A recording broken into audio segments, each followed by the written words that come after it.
उपस्थित भारतीय गोर्खाली भूपू परिवारलाई सम्बोधन गरिदिनुको लागि विनम्र अनुरोध गर्दछु।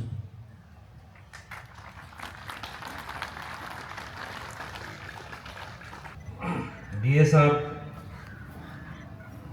उपस्थित हाम्रो इंडियन आर्मी को रिटायर्ड ऑफिसर साहब और एक्स सर्विसमैन एसोसिएशन को प्रेसिडेंट साहब, सम्मानित अतिथिहरू र मेरो प्यारो भूपू साहबहरू, मेरो हृदयदेखि जयरी जय गोरख नमस्कार और राम राम। मैले कहिले उम्मीद पनि गरेको थिएन कि यति धेरै स्ट्रेन्थ आला। आज मैले सोच्दै थियो कि 150-100 मान्छे आला तो यस्तै लेक्चर बोलिदिन्छु। पनि जब साहबले मेरे को भन्यो कि नहीं 650 मान्छे अच्छा, तो मैंने छिटो छिटो पेन लिएर पेपर लिएर कुछ पॉइंट लेखेको छ। यो मेरो लागि गौरवशाली अवसर छ कि मैले हजुरहरूसँग भेटेर और यो भूपू र्यालीमा सम्बोधित गर्न मौका पाएछ। मैले धेरै गौरव और अपनापन अनुभव गर्दछ। आज म केवल प्रेसिडेंट गोर्खा ब्रिगेड र कर्नल फर्स्ट गोर्खा राइफल को रूप में मात्र होइन, मैं एक गोर्खाली परिवार को साधारण मान्छे छ। म तो एक गोर्खा बैरक में पैदा भए थियो। मेरो बाबा पनि फर्स्ट गोर्खा में थियो, मेजर जनरल जस्तो 1992 में रिटायर भयो। 1954 में मेरो फादर कमिशन भए थियो आर्मी में और वो पनि 8 या 10 साल कर्नल ऑफ द रेजिमेंट रहे वन ग्याप को।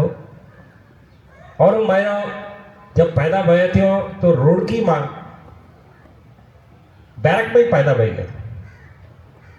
तो मेरो खून में गोर्खाली ही हो। मैं तो और कोई चीज हेरे थे ना। मेरो अभी बाबा के संग पलटन में बसे हो, आमा पनि जहाँ बाबा जाते थे वहीं पीछे पीछे हिटते थे। तो मेरा जीवन तो और 16 वर्ष में मैं इंडिया चले गए। 16 वर्ष तक बाबा को संग में रहे।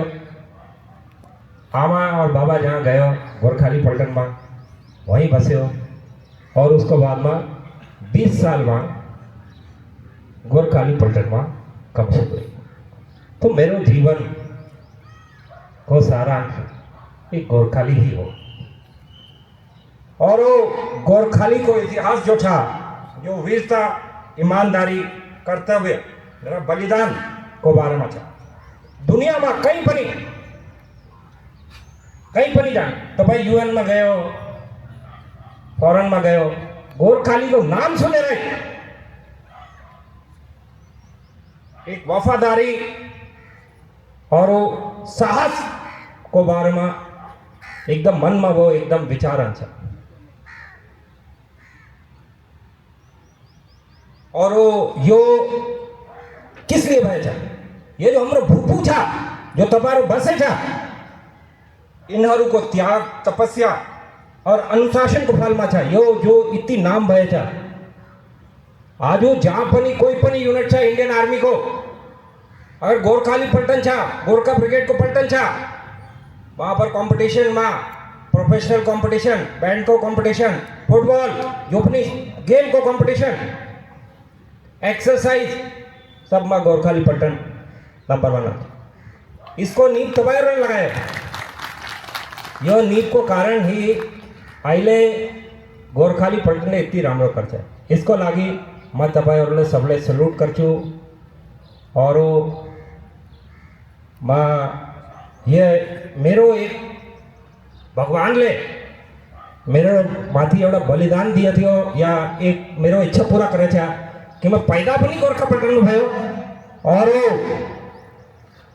म सर्भिस पनि गोरखा पलटन में गयो और अहिले मैले एउटा गोरखा प्रेसिडेंट बन्ने मौका पनि दिएछ। हजुरहरूले यति यो पवित्र जमीन पोखराका में आने को बाद में मौका पनि दिएछ भेट्न। इसको लागि तपाईहरुले सबले धन्यवाद छ।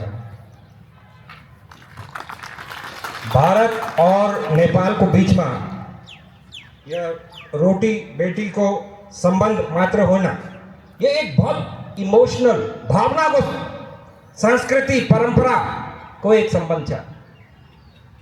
हर एक चीज जो था क्या था कि एक आजू बोली हर एक चीज पैसा के हिसाब से देखते, पर एक कोई लोग भूल ना सकते ना कि कितनी इमोशनल एक क्यों संबंध हो।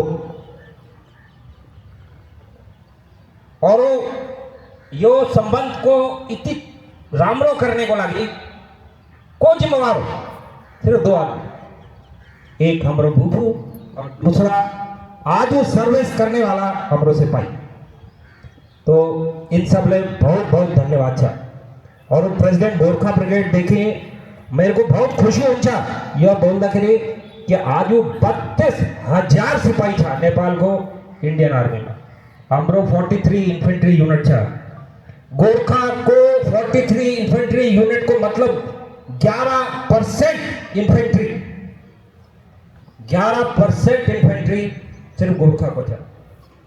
और इसमें जो 32,000 सिपाही तो सर्विस करता था और 1 लाख तकरीबन 25,000 भूपूहरू और उनको परिवार ले जो है आइले पेंशन पाए रहे। तो यो नेपाल तो मैं बहुत पाली आया था, मेरा आमा को बहनी को राणा परिवार में ब्याह थे।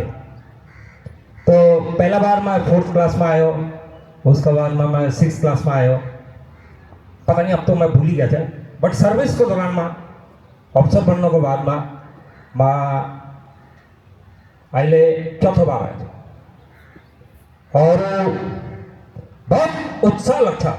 आइले हिजो में काठमांडू में थियो, कितनी तरक्की भई रहा था और जो एक एनर्जी था, वाइब था, वो बहुत प्रेरणा को रहो। आइले मैंने सोचियो कि यह जो मैंने आइले 2-4 दिन में और मेरे 2 साल प्रेसिडेंट जिस तो कुछ पॉइंट हरू था मेरो, वो मैं पॉइंट हजूर हरू को सामने रखी। पहला पॉइंट था आइले माइले सिर्फ भूपू हरू के बारे में भंजो जो नेपाल में। चलो मैं पूरा भूपू के बारे में आइले हमले म्यूजियम बनाना था गोरखपुर में। यह गोरखपुर को म्यूजियम 50 करोड़ रुपए का हो, गोरखा को म्यूजियम हो। और यह म्यूजियम में जो चीफ मिनिस्टर था उत्तर प्रदेश को योगी आदित्यनाथ जी ने उसको पैसा दिए थे। भारत इंडियन आर्मी ने दिए थे ना, भारत सरकार ने दिए थे ना, योगी आदित्यनाथ ने दिए थे। उसने मेरे को भन्यो माइला बनाना था, तब आइले मेरे को दिखाने किस तो स्ट्रक्चर चाहिए, क्योंकि उसको कॉन्स्टिट्यूंसी हो गोरखपुर। तो 50 करोड़ रुपए को वहां पर म्यूजियम बनता था। उसमें जो था ये खुखरी और हिस्ट्री बोर्ड लगाने को लगी, हमने अंदाजा लगायो तो तकरीबन 2 करोड़ रुपया लगता था। बिल्कुल स्ट्रिक्ट हुआ, अच्छा इस तो नहीं हो ये पुराना जमाना को बोर्ड थे ना, सब ऑडियो विजुअल कंप्यूटर से था। एक हमने बॉम्बे को कंपनी ले लिया और उन्होंने पूरा हिसाब किताब कराना बताया कि क्या होगा। तो अब हमने तो 50 करोड़ बिल्डिंग बनाने शुरू हो गया था वहां पर, जीआरडी कुंडरा घाट में होला। और वो अब हमारा पैसा कमती बह गया, कहाँ से लाने, मैं फिर गए और बोले 2 करोड़ का चेक दे। तो यो मैंने बताने इसलिए जरूरी था कि ना कि गोरखाली हरू को जितनी ईमानदारी और वफादारी और साहस से तपाईले भारत को इतिहास में तपाई को कॉन्ट्रीब्यूशन था। यो नहीं हो कि मैं एक फौजी बहरा मैं तपाई को संग में इतनी सर्विस 40 साल मेरे होने लगे था। अभी 40 साल मैंने तपाई को संग में काट्यो तो मेरो ही प्रेम हो। एक पॉलिटिशियन को भी बड़ी प्रेम था, उसने भी तपाई ला इज्जत देने को लगी। अपनो गवर्नमेंट से 50 करोड़ रुपए दिए। यह जो पहला बात मोटा मोटा भूपू हरूले ज्ञान को लगे। दूसरा चीज थियो कि अहिले सम्म आर्मी ग्रुप इंश्योरेंस ले कहिले पनि नेपाल डोमिसाइल पैसा देते थे ना। आज से जब मैं कमीशन भाई थे तब देते थे कुछ भूपू और पैसा लेना भागी को उल्लेख खोजता कि एजीआईएफ आयो एजीएफ आए ना कहाँ गए। तो मैंने पूरा जोर लगायो तो पहले घर बनाने हो जमीन किनने हो पैसा देना पड़ता। तो पहले पूरा इंडियन आर्मी ले देना था मेरो गोरखा ब्रिगेड को सर्विंग मच्छी ले किना दिना आइले वो भाई गया था जो अपनी सर्विंग था उसने अपनो जमीन को लागी घर बनाने को लागी कंप्यूटर खरीदने को लागी गाड़ी खरीदने को लागी एजीएफ ने लोन दिनचा अहिले मैं तपाईँको यता ही अपना नेपाल में मैले बहुत सेटिस्फाइड छ यो पनि मैले हेऱ्यो हिजो पनि हेऱ्यो और रात में और आज पनि बिहान हेरेछ बहुत काम करेछ डीए साहब ले और डीए साहब को पूरा डिफेंस विंग ले बहुत मेहनत करे। मैं पहले पनि आए थे नारायण साहब को संग में पनि मैं आए थे 2020 थियो या 21 थियो तब मैं आए थे नारायण साहब को संग में तब इस्तो थे बहुत मेहनत करे थे डीए साहब ले और अभी मैंने डीए साहब को संग में पूरा पनि करे थे कुछ जो चीज डीए साहब ले करे था उसको मैं विवरण देना चाहूँ। पहला चीज है डिफेंस विंग को अंतर्गत पीपीओ पोखरा या धरान में गेस्ट रूम रा कैंटीन को सुविधा शुरू करे को ढेरी तारे बटा पेंशन डॉक्यूमेंटेशन या अन्य काम को लागी आय का भूपो साहब को यो सुविधा को लागी छा। अरे तपाईं सबले तो थाई छा मोस्ट ऑफ द जितनी पनि मंची छा यहाँ पर ढेरी परसेंटेज तो पोखरा का ही होला कि यहाँ पर जो भारत नेपाल मैत्री विद्यालय था इसको अंतर्गत जो सीबीएसई को education central board of secondary education को जो एजुकेशन पाई रहा था इसमें फीस कंसेशन को सुविधा पानी भूपू ने दिए और मेरे यो हजुरहरूले बिन्ती छ हाथ जोड़ना कि इसको पूरा फायदा लाभ उठाने है शिक्षा ही भविष्य को सबसे बड़ा ठुलो संपत्ति हो। जिसके बाद में शिक्षा था जिसको हाथ में सरस्वती था वही अब आगे बढ़ते तो शिक्षा पूरा करना पड़ता और जहां पर सुविधा दिए था वहां हजुरहरूले किन इस्तेमाल करते थे तपाईँको हक हो ये स्कूल तपाईँको पोखरा को स्कूल तपाईँको छ तपाईँले अपना बच्चाहरूले आफ्नो डीएमा computer training beautification course fashion designing जस्तो इन्टरनेशनल वोकेशनल ट्रेनिङ पनि शुरू भयो। इसको अलावा जो स्कूल बस और ढेरी और फाइनेंशियल असिस्टेंस पनि देंगे। पहले साल को मुकाबले जो तबले स्टैटिस्टिक्स देखता कोविड को टाइम पे छोड़ देना डीए साहब ले और डिफेंस विंग ले बहुत एम्बेसडर साहब ले मैंने भेजे थे तो एम्बेसडर साहब ले भी बंदे थे कि तब को डीए मेरे पीछे लगे रहना मेरे को भी पॉइंट दिए थे कि टॉकिंग पॉइंट के पॉइंट टॉकिंग करने हो एम्बेसडर उसमें एक पॉइंट थे कि हमरा भूपू और ले स्कूल बस एम्बुलेंस और होने पड़ता और डीए साहब पनि अपना एम्बेसडर साहब पनि अभी सितंबर में रिटायर भइरा था तो साहब ले भने आम कर छु तो 2022 में साहब आए थे अरे साहब आए 4 साल तक था आइले डीए साहब को आने के बाद में सबसे ज्यादा जो है अलॉटमेंट भाई इसको लागी मैं तबाले सबले रिक्वेस्ट कर छु एक बार सबले ताली मारे रहा डीए साहब और डिफेंस विंग का लगा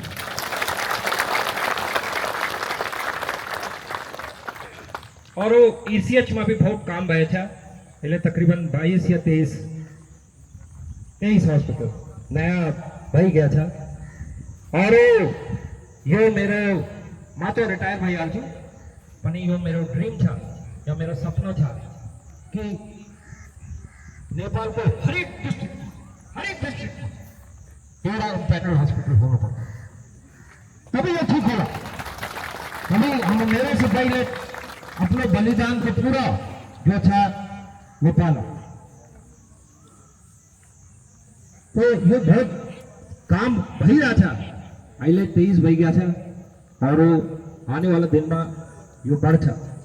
इससे हजूर को जो स्वास्थ्य संबंधी जो भी प्रॉब्लम था दूर भैया इसको लगी बनी डिफेंस विंग और डीए साहब ने बहुत प्रयास कर रहा था। और अर्को कुरा वो हायर एजुकेशन को बारे में बहुत ढेरी स्कीम हरू छा हायर एजुकेशन को। और वो मैले डीए साहब सीता हायर एजुकेशन मतलब उच्च शिक्षा मतलब कि जो ग्रेजुएशन के बाद यो सेकेंडरी स्कूल के बाद हुन्छ उसमें जो वीर नारी हरू छा उसको तो पूरा एजुकेशन फ्री था पनि बाकी मान्छे को भी बहुत स्कीम था।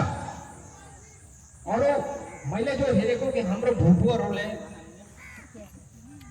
राम्रो छ कि भुपुहरूको परिवारहरू बहुत छोरा छोरी बहुत राम्रो गर्दछ, बहुत ढेरी जो छ फॉरेनमा छ विदेशमा छ बहुत राम्रो काम गर्दछ पनि इसको फाइदा उठाना पर्छ। जब तपाईँले एजुकेशनको लागि स्कॉलरशिप छ हरेक तरिका सुविधा छ और हाम्रो डीएस साहब डिफेन्सले गर्छ तो हजुरहरूले किन उठाइदिनु। उसको मेरो बिन्ती छ कि हजुरहरूले इसको पूरा फायदा उठाना पड़ता है। और यो पीपीओ जो यहाँ को यो मात्र पेंशन डिस्ट्रीब्यूशन को लगी छे ना तपाईँहरूले यहाँ जो पनि प्रॉब्लम छ वो प्रॉब्लम साहबले हमरे जो ओसी साहब छ ओसी साहबले यहाँ पर घरान में जो पनि ओसी साहब छ उनसे बात करना पड़ता, अपने पॉइंट बताना पड़ता, अपना विवरण देना पड़ता, तभी तो साहब ने ख्याल अच्छा कि क्या प्रॉब्लम हो अपने दिल में रखने से होना। और सिर्फ ये नहीं हो कि सिर्फ पेंशन लिया और उसके बाद में गहरी बनेरा अपना घर तेरा मुंह भाई। यहाँ पर जो भी प्रॉब्लम था जब तक प्रॉब्लम कोई ने था लग देना तो कैसे प्रॉब्लम हो एवढा चीज में हजुर भन्न चाहूँ। ये मेरा पर्सनल पॉइंट हो, कोई मेरे को एक पॉइंट दिए ना इनमें से कोई पॉइंट किसी ने दिए थे ना, मैं तो अपने हिसाब से चल यो छा सोशल मीडिया को बारे में।